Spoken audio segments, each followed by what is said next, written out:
നമസ്കാരം. സാധാരണ രീതിയിൽ രാത്രി ഒരു 10 മണിയൊന്നും കഴിഞ്ഞു കഴിഞ്ഞാൽ നോർമലി ന്യൂസ് ഒന്നും കാണാത്തതാണ്. ഇന്നലെ എന്തോ ചാനൽ അങ്ങോട്ടോ ഇങ്ങോട്ടോ മാറ്റിയ സമയത്താണ് രാത്രിയിലെ ഈ ബ്രേക്കിംഗ് ന്യൂസ് കാണുന്നത്. 5 വിദ്യാർത്ഥികൾ മരണപ്പെട്ട, ആലപ്പുഴ മെഡിക്കൽ കോളേജിലെ 5 വിദ്യാർത്ഥികൾ മരണപ്പെട്ട ആ അപകടം അത് നടന്നിട്ടേ ഉണ്ടായിരുന്നുള്ളൂ. അപ്പോൾ അതിൻ്റെ ബ്രേക്കിംഗ് ന്യൂസ് പോയിക്കൊണ്ടിരിക്കുകയായിരുന്നു. അപ്പം മുതൽ ആക്ച്വലി വല്ലാത്തൊരു ഭാരമാണ് മനസ്സിന് തോന്നുന്നത്. കാരണം ഞാൻ ആദ്യം ആലോചിച്ചത് ആ കുഞ്ഞുങ്ങളുടെ വീട്ടിലെ അവസ്ഥയാണ്. ഞാൻ മാത്രമല്ല, ഇത് കണ്ട ഏതൊരു മലയാളിയും ഏതൊരു മനുഷ്യനും ആദ്യം ആലോചിക്കുക ആ കുഞ്ഞുങ്ങളുടെ അച്ഛനെയും അമ്മയും പറ്റി തന്നെയായിരിക്കും.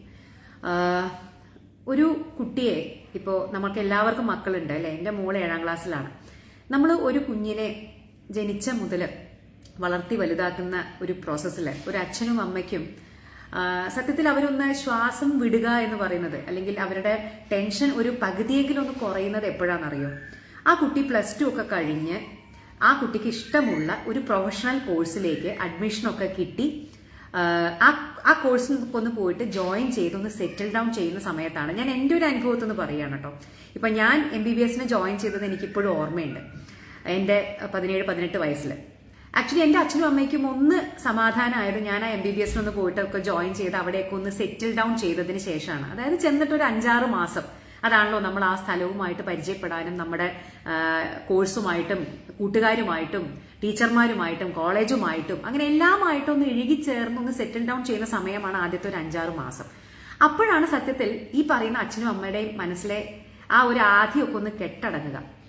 ഈ കുട്ടികൾ എക്സാക്ട്ലി ആ ഒരു ഫേസിലായിരുന്നു. നിങ്ങളൊന്ന് ആലോചിച്ച് നോക്കൂ. ഒരു ഗവൺമെന്റ് മെഡിക്കൽ കോളേജിൽ MBBSന് അഡ്മിഷൻ കിട്ടണമെന്നുണ്ടെങ്കിൽ ഇന്നത്തെ ഒരു കാലഘട്ടത്തിൽ ലക്ഷക്കണക്കിന് ആളുകളാണ് നീറ്റ് എക്സാം എഴുതുന്നത്.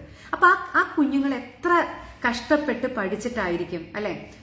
രാവ് പകലാക്കി കണ്ണിൽ എണ്ണ ഒഴിച്ച് പഠിച്ചിട്ടായിരിക്കും ഇത്രയും ലക്ഷക്കണക്കിന് ആളുകളിൽ നിന്ന് ഏറ്റവും നല്ല റാങ്ക് വാങ്ങി ഗവൺമെന്റ് മെഡിക്കൽ കോളേജിലെ MBBSന് അവർക്ക് അഡ്മിഷൻ കിട്ടിയിട്ടുണ്ടാവുക.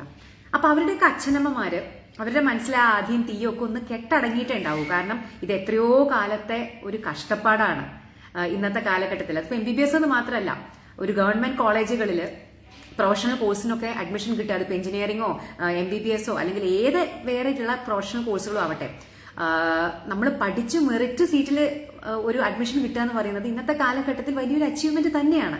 അത് ആ കുഞ്ഞുങ്ങളുടെ എത്രയോ നാളത്തെ കഠിനാധ്വാനമാണ്. അതിനേക്കാൾ ഉപരി ആ അച്ഛനമ്മമാരുടെ എത്രയോ നാളത്തെ പ്രാർത്ഥനയും അല്ലെങ്കിൽ അവരുടെ ഒരു ഹാർഡ് വർക്കും അല്ലെങ്കിൽ അവരുടെ കുറെ സാക്രിഫൈസുമാണ് അല്ലെ, ത്യാഗങ്ങളുമാണ്. ഇതൊക്കെയാണ് ഒരു കുട്ടിക്ക് അവസാനം ഒരു അഡ്മിഷൻ കിട്ടി അവിടെ കൊണ്ടുപോയിട്ടൊന്ന് ചേർത്ത് വീട്ടിലെത്തുമ്പോഴായിരിക്കും അവരൊന്ന് ശ്വാസം നേരെ വിടുന്നത്. ആ ഒരു അവസ്ഥയിലായിരുന്നിരിക്കില്ലേ ഈ ഒരു എല്ലാ അച്ഛനമ്മമാരും അല്ലെ? പ്രത്യേകിച്ച് 2 കുട്ടികൾ ലക്ഷദ്വീപ് എന്നാണ്. നമുക്കറിയാം ലക്ഷദ്വീപ് എന്നൊക്കെ അവിടെയൊക്കെ എത്രത്തോളം പരിമിതമാണ് അവരുടെ സൗകര്യങ്ങൾ. അവർ പലരും കേരളത്തിനെ മെഡിക്കൽ കാര്യങ്ങൾക്കും എല്ലാത്തിനും ആശ്രയിക്കുന്നവരാണ്. അപ്പോൾ വിദ്യാഭ്യാസത്തിന് വരെ ലക്ഷദ്വീപ് എന്നുള്ള കുട്ടികളാണ് 2 പേര്.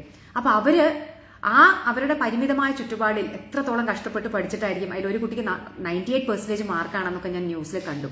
അപ്പോൾ എത്ര കഷ്ടപ്പെട്ട് പഠിച്ച 5 മിടുക്കരായിട്ടുള്ള കുട്ടികളാണ് നമുക്ക് നഷ്ടപ്പെട്ടത് എന്നുള്ളത് എത്ര വലിയൊരു നഷ്ടമാണെന്ന് ഞാൻ ആലോചിച്ച് നോക്കുകയാണ്. നമ്മുടെ സമൂഹത്തിനും അതിനേക്കാളൊക്കെ ഉപരി ആ അച്ഛനമ്മമാർക്ക് അവരുടെ നഷ്ടം എങ്ങനെയാ? നമ്മളിപ്പോൾ 1-2 ദിവസം കഴിയുമ്പോൾ നമ്മളും ചാനലൊക്കെ ഇതിൽ നിന്ന് മാറും അല്ലെ? നമ്മൾ നമ്മുടെ തിരക്കുകളായിട്ട് മുന്നോട്ട് പോകും. പക്ഷെ ഈ അച്ഛനും അമ്മയ്ക്കും ഈ നഷ്ടം അവരുടെ മരണം വരെ അവരെ വിട്ടുപോകും, ഒരിക്കലുമില്ല.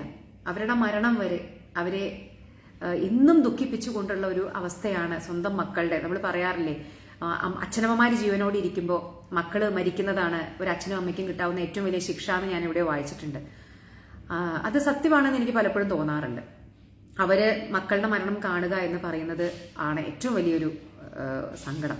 അപ്പോൾ എനിക്ക് ഇതിൽ ആരോടാണ് സത്യത്തിൽ എങ്ങനെയാണ് ഇതിനൊക്കെ ഒരു തടയിടുക, അല്ലെങ്കിൽ എങ്ങനെയാണ് ഇതിനൊക്കെ ഒന്ന് ഒരു അറുതി വരുത്താൻ പറ്റുക എന്ന് ആരോടാണ് പറയേണ്ടതെന്ന് വെച്ചാൽ ഞാൻ കുറെ ആലോചിച്ചു. അച്ഛനമ്മമാരെയാണോ നമ്മൾ ഉപദേശിക്കേണ്ടത്, അല്ലെങ്കിൽ നമ്മുടെ നിയമ സംവിധാനത്തെയാണോ, അല്ലെങ്കിൽ മോട്ടോർ വെഹിക്കിൾ ഡിപ്പാർട്ട്മെന്റിനെയാണോ, അല്ലെങ്കിൽ അവരുടെ അധ്യാപകരെയാണോ? പക്ഷെ എനിക്ക് തോന്നുന്നത് പ്രാക്ടിക്കലായിട്ട് നമുക്ക് ചെയ്യാൻ ഒറ്റ കാര്യമുള്ളൂ, ഈ മക്കള്.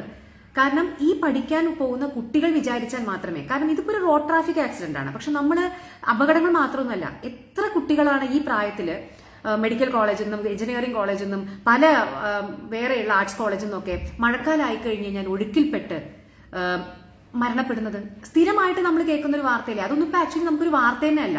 പലരും പല വെള്ളച്ചാട്ടം കാണാൻ പോയിട്ടും അവിടെയും ഇവിടെയൊക്കെ പല വിനോദസഞ്ചാര കേന്ദ്രങ്ങളിൽ പോയിട്ട് ഒഴുക്കിൽപ്പെട്ട് മുങ്ങി മരിക്കുന്നത് എത്ര കുട്ടികളാ? ഈ ഒരു സീസൺ ആയി കഴിഞ്ഞു കഴിഞ്ഞാൽ എത്രയോ വിദ്യാർത്ഥികളുടെ ജീവൻ അങ്ങനെ പോകുന്നുണ്ട്.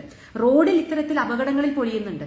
അങ്ങനെ കുറെ അപകടങ്ങളിൽപ്പെട്ട് നമ്മുടെ മക്കള് എത്രയോ മക്കളുടെ ജീവൻ നഷ്ടപ്പെടുന്നുണ്ട്. അപ്പോൾ ഇതെങ്ങനെ നമുക്ക് തടയാൻ പറ്റുമെന്ന് ചോദിച്ചു കഴിഞ്ഞാൽ എനിക്ക് തോന്നുന്നത് നമ്മുടെ കുട്ടികളെ കൂടുതലായിട്ട് ബോധവൽക്കരിക്കുക എന്നുള്ളതിലൂടെ മാത്രമേ നമുക്ക് ഇതിന് ഒരു തടയിടാൻ സാധിക്കൂ. കാരണം അവരുടെ ഒരു പ്രായം എന്ന് പറയുന്നത് ഈ +1 +2 എന്നൊക്കെ പറയുന്ന ആ സ്കൂളിൽ നിന്നൊന്ന് വിട്ട് കുറെ സ്വാതന്ത്ര്യം. കാര്യം എനിക്ക് ഓർമ്മയുണ്ട്, ഈ മെഡിക്കൽ കോളേജിലൊക്കെ പോയി ചേരുന്ന സമയത്തെ നമുക്ക് പലതും ചെയ്യാനുള്ള ഒരു ത്വര, പല അഡ്വഞ്ചേഴ്സും അല്ലെങ്കിൽ പല സാഹസിക കാര്യങ്ങളും ചെയ്യാനുള്ള ഒരു ത്വര വരുന്നത് എന്താണെന്നറിയോ?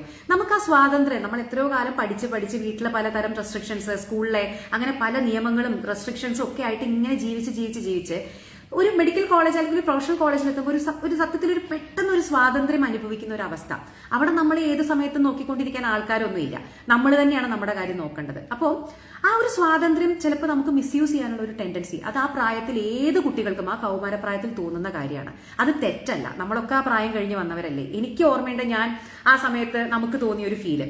അപ്പൊ നമുക്ക് വീട്ടുകാരെ അറിയാതെയും അല്ലെങ്കിൽ പല കുഞ്ഞു കള്ളത്തരങ്ങളും കാര്യങ്ങളും ഒക്കെ കാണിക്കാൻ തോന്നും. അപ്പൊ ഇവിടെ അവരൊരു കള്ളത്തരവും കാണിച്ചിട്ടില്ല. അവർ വീട്ടിലൊക്കെ പറഞ്ഞിട്ട് തന്നെയാണ് സിനിമയ്ക്ക് പോയത്. പക്ഷെ അതിൽ പറ്റിയ കുറച്ച് പിഴവുകളെന്ന് എനിക്ക് തോന്നുന്നത്, ഒന്ന്,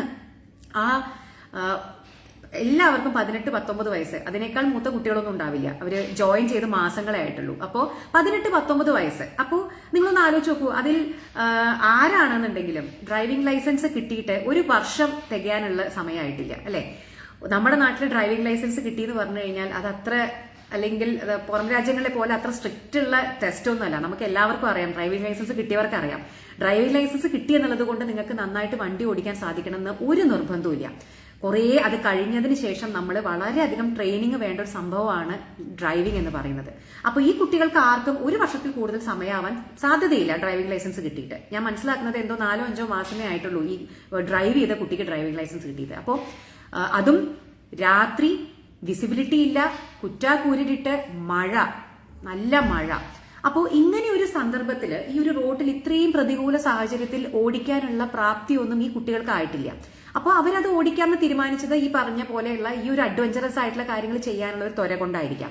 പിന്നെ ആ വണ്ടി ടവേറയാണെന്ന് പറയുന്നു. ഇനി എങ്ങനെ കുത്തിക്കയറ്റിയാലും ഒരു 7-8 ആളുകൾക്ക് ഇരിക്കാൻ പറ്റുന്ന വണ്ടിയിൽ 11 പേരാണ് കയറിയത്. അപ്പോൾ കുട്ടികൾ അത് പൈസ ലാഭിക്കാൻ വേണ്ടിയിട്ടായിരിക്കും ആ വണ്ടി വാടകയ്ക്ക് എടുത്തു, അത് ഷെയർ ഇട്ടിട്ടായിരിക്കും എടുക്കുക. ഇതൊക്കെ നമ്മൾ സാധാരണ കുട്ടികൾ ചെയ്യുന്ന കാര്യങ്ങളാണ്. അപ്പോൾ ഇത് വാടകയ്ക്ക് കൊടുക്കുന്ന വണ്ടിയല്ല പറയുന്നു, വളരെ പഴക്കമുള്ള വണ്ടിയാണെന്ന് പറയുന്നു. അതിൽ കയറാവുന്നതിലധികം 11 ആളുകൾ തിക്കി കയറി. അതും ഇങ്ങനെ മഴ പെയ്യുന്ന സന്ദർഭത്തിൽ, വളരെ വിസിബിലിറ്റി, നമുക്ക് കാഴ്ച വളരെ പരിമിതമായ സന്ദർഭത്തിൽ അധികം ഡ്രൈവ് ചെയ്ത് പരിചയമില്ലാത്ത കുട്ടികൾ ഡ്രൈവ് ചെയ്തു. അപ്പൊ ഇതിലെല്ലാം ആക്ച്വലി വളരെയധികം അപകടം പതിയിരിക്കുന്ന കുറേ ഫാക്ടേഴ്സ് ഉണ്ട്. അപ്പൊ ഇത് ആരാ മനസ്സിലാക്കേണ്ടത്? ഇത് ആക്ച്വലി അച്ഛനും അമ്മയ്ക്കും, വീട്ടിലിരിക്കുന്ന അച്ഛനും അമ്മയ്ക്കും എന്തെങ്കിലും ചെയ്യാൻ പറ്റുമോ? ഇല്ല. ഇവരെ പഠിപ്പിക്കുന്ന അധ്യാപകർക്ക് പഠിപ്പിക്കുന്ന സമയം കഴിഞ്ഞാൽ ഇവരുടെ പിന്നാലെ നടക്കാൻ പറ്റുമോ? ഇല്ല. ഇനി ഹോസ്റ്റല്, വാർഡൻ, അതൊക്കെ ഉണ്ടായിരിക്കും. പക്ഷെ ഇപ്പൊ ഒരു കുട്ടികൾ സിനിമയ്ക്ക് പോവാന്ന് പറഞ്ഞു കഴിഞ്ഞാൽ അത് വേണ്ട എന്നൊന്നും പറയാൻ, അപ്പൊ പിന്നെ അതായിരിക്കും പ്രശ്നം അല്ലെ? ഇപ്പൊ നമ്മൾ പലയിടത്തും കാണുന്നുണ്ട്, രാത്രി ലേറ്റ് ആയിട്ട് കയറി വരണ്ട എന്ന് പറയുന്ന, അതിൻ്റെതായ പ്രശ്നങ്ങളുണ്ട്. അപ്പൊ അതായിരിക്കും പ്രശ്നം. അപ്പോൾ ഇതിനൊന്നും വലിയതായിട്ടുള്ള കാര്യം, ഇവരെ ഇങ്ങനെ എന്താ പറയാ, കോഴി കുട്ടികളെ നോക്കുന്ന പോലെ നോക്കാൻ 18 വയസ്സ് കഴിഞ്ഞ പ്രൊഫഷണൽ കോളേജുകളിൽ പോയ കുട്ടികളെ പറ്റില്ല. അവരുടെ അച്ഛനമ്മമാർക്കും അതിൽ പരിമിതികളുണ്ട്, അധ്യാപകർക്ക് പരിമിതികളുണ്ട്, ഹോസ്റ്റലിന് പരിമിതികളുണ്ട്, വാർഡന് പരിമിതികളുണ്ട്. അപ്പൊ അവരെ ആക്ച്വലി നോക്കേണ്ടതും അവരുടെ കാര്യങ്ങൾ ശ്രദ്ധിക്കേണ്ടതും അവരവർ തന്നെയാണ്, ആ കുട്ടികൾ തന്നെയാണ്. നിങ്ങൾക്ക് പറ്റുന്നുണ്ടെങ്കിൽ, ഇത് ഞാൻ നിങ്ങളോടല്ല പറയുന്നത്, അച്ഛനോടും അമ്മയോടും അല്ല പറയുന്നത്, വേറെ ആരോടും അല്ല. എനിക്ക് സംസാരിക്കാനുള്ളത് ഇങ്ങനെ പഠിക്കുന്ന എൻ്റെ കുഞ്ഞ് അനുജന്മാരോടും അനിയത്തിമാരോടുമാണ്. കാരണം എനിക്ക് സംസാരിക്കാനുള്ളത് അവരോടാണെന്നാണ് ഞാൻ മനസ്സിലാക്കുന്നത്. കാര്യം അവരോട് സംസാരിച്ചിട്ടേ കാര്യമുള്ളൂ. ഇതെല്ലാം മനസ്സിലാക്കേണ്ടതും സ്വയം ചിന്തിക്കേണ്ടതും ഇത് ചെയ്യണോ ചെയ്യണ്ടേന്ന് തീരുമാനിക്കേണ്ടതും ഒക്കെ ആ കുഞ്ഞുങ്ങളാണ്. അപ്പൊ നിങ്ങൾക്ക് പറ്റുമെങ്കിൽ നിങ്ങളുടെ വീട്ടിൽ അങ്ങനെ ഈ പ്രായത്തിലുള്ള കുട്ടികൾ, പ്രൊഫഷണൽ കോളേജിൽ പോകുന്ന കുട്ടികൾ ഉണ്ടെങ്കിൽ അവർക്കിതൊന്ന് കേൾപ്പിച്ചു കൊടുക്കാൻ ശ്രമിക്കുക, അവരിലേക്ക് ഈ ഒരു ടോക്ക് എത്തിച്ചു കൊടുക്കാൻ ശ്രമിക്കുക. കാരണം നിങ്ങൾ ഓരോരുത്തരും, എൻ്റെ അനിയന്മാരും അനിയത്തിമാരും ഒക്കെ ആലോചിക്കേണ്ടത്, നിങ്ങളെ ഈ ഒരു അവസ്ഥയിലേക്ക് എത്തിക്കാൻ നിങ്ങളുടെ വീട്ടുകാരെ, അച്ഛനും അമ്മയൊക്കെ സഹിച്ച എത്രയോ നാളത്തെ ത്യാഗങ്ങളുണ്ട്. അവര് നിങ്ങളിൽ അർപ്പിച്ച പ്രതീക്ഷകളുണ്ട്. നിങ്ങളുടെ ഭാവിയെ കരുതി അവര് നെയ്തുകൂട്ടിയ കുറെ സ്വപ്നങ്ങളുണ്ട്. അതെല്ലാം നമ്മുടെ ഒരു നേരത്തെ ഒരു ചെറിയ തീരുമാനത്തിലെ പിഴവ് മൂലം ഇത്തരത്തിലുള്ള വലിയ ദുരന്തങ്ങളിൽ കലാശിക്കുമ്പോൾ നിങ്ങളുടെ ജീവിതം നഷ്ടപ്പെടുന്നു, നിങ്ങളുടെ അച്ഛൻ്റെയും അമ്മയുടെയും. ആക്ച്വലി ഇവിടെ നഷ്ടപ്പെടുന്നത് ഒരാളുടെ ജീവിതമല്ല. പലപ്പോഴും ഇങ്ങനെ ഒരു മരണം ഉണ്ടാവുമ്പോൾ ആ കുട്ടിയുടെ ജീവിതം മാത്രമല്ല നഷ്ടപ്പെടുന്നത്, ആ കുട്ടിയെ ചുറ്റിപ്പറ്റിയിട്ടുള്ള പലരുടെയും ജീവിതം നഷ്ടപ്പെടും. ഇതിൽ ഒരു പേഴ്സണലി എനിക്ക് തോന്നിയ ഒരു വിഷമം എന്ന് പറയുന്നത്, എനിക്ക് 5 കുട്ടികളെ നേരിട്ട് അറിയില്ല കേട്ടോ. 2 കുട്ടികളുടെ അവസ്ഥ വളരെ പരിതാപകരമാണെന്ന് പറയപ്പെടുന്നു, അതും അറിയില്ല. അവർ രക്ഷപ്പെടട്ടെ എന്ന് പ്രത്യാശിക്കാനേ സാധിക്കൂ. ഈ മരിച്ച 5 കുട്ടികളെയും എനിക്ക് വ്യക്തിപരമായിട്ട് അറിയില്ല. പക്ഷേ ഇതിൽ ഒരു കുട്ടി, ശ്രീദേവ് എന്ന് പറയുന്ന കുട്ടി, പാലക്കാടാണ്. അപ്പോൾ എനിക്കറിയുന്ന 3-4 പേരുടെ പോസ്റ്റുകൾ ഞാൻ കണ്ടു ഫേസ്ബുക്കിൽ. അവർക്ക് ഈ കുട്ടിയെയും ഈ കുട്ടിയുടെ ഫാമിലിയെയും ഡയറക്റ്റ്ലി അറിയാം. എനിക്ക് ആ പോസ്റ്റ് വായിച്ചപ്പോൾ വളരെ സങ്കടം തോന്നി. ഈ കുട്ടിയുടെ അച്ഛൻ ഒരു മാഷാണ്, ഭാരത് മാതാ സ്കൂളിൽ മാഷാണ്. അപ്പൊ ആ മാഷയാണ് ഇവർക്ക് എല്ലാവർക്കും അറിയുന്നത്. എനിക്കറിയുന്ന ആളുകൾക്ക് അറിയുന്നത് ഈ കുട്ടിയുടെ അച്ഛനെയാണ്. അപ്പൊ അവരെല്ലാവരും ആ മാഷയെ പറ്റി എഴുതിയിരിക്കുന്ന നല്ല വാക്കുകൾ കേൾക്കുമ്പോൾ, അതായത് ഇവരെല്ലാവരും ആ മാഷയുടെ സുഹൃത്തുക്കളോ അല്ലെങ്കിൽ ആ മാഷ് പഠിപ്പിച്ച കുട്ടികളോ ഒക്കെയാണ്. അപ്പൊ അവർ പറയായിരുന്നു, അവരെയൊക്കെ കലോത്സവത്തിനും സ്പോർട്സിനും ഒക്കെ ഈ മാഷ് സ്വന്തം മക്കളെ പോലെ കരുതിയിട്ടാണ് കൊണ്ടുപോവുക. അത്രയും പ്രൊട്ടക്റ്റീവ് ആയിട്ടുള്ള ഒരു മാഷാണ് ആ മാഷിന്റെ. അപ്പൊ ഇവരെല്ലാവരും ഈ കുഞ്ഞിനെ, ശ്രീദേവിനെ, ചെറിയ കുട്ടിയായിരുന്നപ്പോൾ മുതൽ കണ്ടിട്ടുണ്ട്. അപ്പൊ അവർക്കൊന്നും ഉൾക്കൊള്ളാൻ സാധിക്കുന്നില്ല ഈ മോനാണ് ഈ 18 വയസ്സിൽ മരണപ്പെട്ടത് എന്നുള്ളത്. അപ്പൊ അവരെല്ലാവരും പറഞ്ഞ് വിഷമിക്കുന്നത് ആ മാഷിന്റെയും അവരുടെ ഭാര്യയുടെയും ഒരേ ഒരു മോനാണ്. എന്തായിരിക്കും ആ മാഷിന്റെ അവസ്ഥ? മാഷിന്റെ സ്റ്റുഡൻസിനെ സ്വന്തം മക്കളെ പോലെ കരുതി സ്നേഹിച്ച ഒരാളാണ്. ആ മാഷ് എങ്ങനെയാണ് സ്വന്തം മകന്റെ മരണം ഉൾക്കൊള്ളുക, എങ്ങനെ ഇത് സഹിക്കും എന്ന് പറഞ്ഞിട്ടാണ് അവരെല്ലാവരും അവരുടെ പോസ്റ്റ് അവസാനിപ്പിക്കുന്നത്. അപ്പൊ എനിക്ക് ഇവരെ ഡയറക്റ്റ്ലി അറിയില്ലെങ്കിൽ പോലും എനിക്ക് ആ മാഷിന്റെയും ആ മാഷിന്റെ ഭാര്യയുടെയും മാനസികാവസ്ഥ നമുക്ക് ഊഹിക്കാം. അപ്പോൾ ഒരു അച്ഛനും അമ്മയ്ക്കും ഇത്തരത്തിൽ മക്കളെ നഷ്ടപ്പെടരുത്, അല്ലെ? ഒരു അസുഖം വന്നിട്ട് നഷ്ടപ്പെടുക, അല്ലെങ്കിൽ അങ്ങനെ നമ്മുടെ കയ്യിലല്ലാത്ത ചില കാരണങ്ങളുണ്ട്. ചിലപ്പോൾ നമ്മൾ എത്രത്തോളം തന്നെ ചികിത്സിച്ചാലും ചിലപ്പോൾ ചില മരണങ്ങൾ ഉണ്ടാവും. പക്ഷെ ഇതെല്ലാം നമുക്ക് പലപ്പോഴും പ്രിവെന്റബിൾ ഡെത്ത്സ് ആണ്. ഇതൊക്കെ നമുക്ക് ഒഴിവാക്കാൻ പറ്റുന്ന മരണങ്ങളാണെന്ന് പലപ്പോഴും എനിക്ക് തോന്നാറുണ്ട്. അപ്പോൾ നമ്മുടെ കുഞ്ഞുമക്കള് ഒരു ലേശം കൂടി ശ്രദ്ധിക്കുക. നിങ്ങളുടെയൊക്കെ ജീവിതം എന്ന് പറയുന്നത് വളരെ വിലപ്പെട്ടതാണ്. നിങ്ങൾ എത്ര കഷ്ടപ്പെട്ട് പഠിച്ചിട്ടാണ്, നിങ്ങൾ എത്ര സ്വപ്നങ്ങൾ ഉണ്ടായിരുന്നിരിക്കും ആ കുട്ടികൾക്ക്, അല്ലെ? ഞാനൊക്കെ MBBS ചേരുന്ന സമയത്ത് നമുക്ക് അങ്ങനത്തെ ഡോക്ടറാവണം, ഇങ്ങനത്തെ ഡോക്ടറാവണം, ഇതിൽ സ്പെഷ്യലൈസ് ചെയ്യണം, ഇങ്ങനെ രോഗികളെ നോക്കണം, അങ്ങനെ നല്ല പേരുണ്ടാക്കണം, അങ്ങനെ 100 സ്വപ്നങ്ങളുമായിട്ടാണ് ഓരോ കുഞ്ഞുങ്ങളും ഒരു പ്രൊഫഷൻ കോഴ്സിന് ജോയിൻ ചെയ്യുക.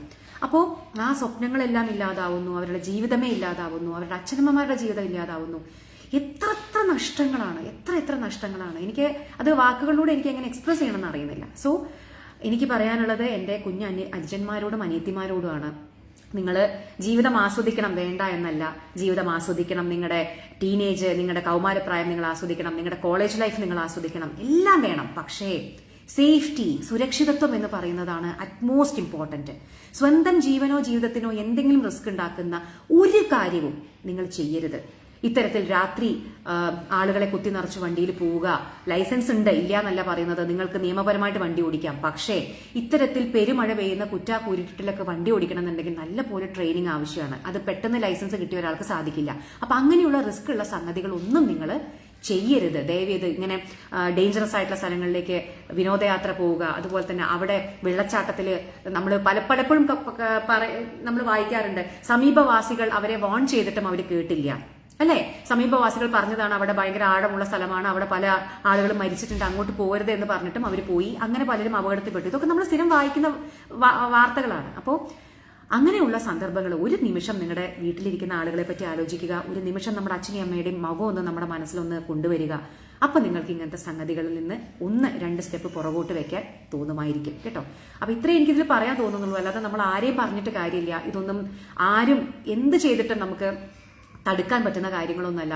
ഇത് തടുക്കണം എന്നുണ്ടെങ്കിൽ ആ കുട്ടികൾ തന്നെ വിചാരിക്കണം, അവർക്ക് അതിനുള്ള ഒരു ബോധ്യം വരണം. അത് വരുത്തി കൊടുക്കാനാണ് നമ്മൾ ഓരോരുത്തരും ശ്രമിക്കേണ്ടത്. അപ്പോൾ ഇത്രയും എനിക്കിതിന് പറയാനുള്ളൂ. നമുക്ക് ഇങ്ങനെയുള്ള വാർത്തകൾ കേൾക്കുമ്പോൾ ഉണ്ടല്ലോ, നമ്മൾ നമ്മുടെ മക്കളെ പറ്റിയിട്ടാണല്ലോ പെട്ടെന്ന് ആലോചിക്കുക. നമ്മൾ പെട്ടെന്ന് ഭയങ്കരമായിട്ട് ഡിസ്റ്റർബ്ഡ് ആയിപ്പോകും. കാരണം പ്രത്യേകിച്ചിട്ട് മെഡിക്കൽ കോളേജ് എന്ന് പറയുമ്പോൾ നമ്മൾക്ക് നമ്മുടെ കുട്ടിക്കാലം അല്ലെങ്കിൽ നമ്മുടെ ചെറുപ്പം അല്ലെങ്കിൽ നമ്മുടെ മെഡിക്കൽ കോളേജ് ജീവിതമൊക്കെയാണ് ഓർമ്മ വരിക.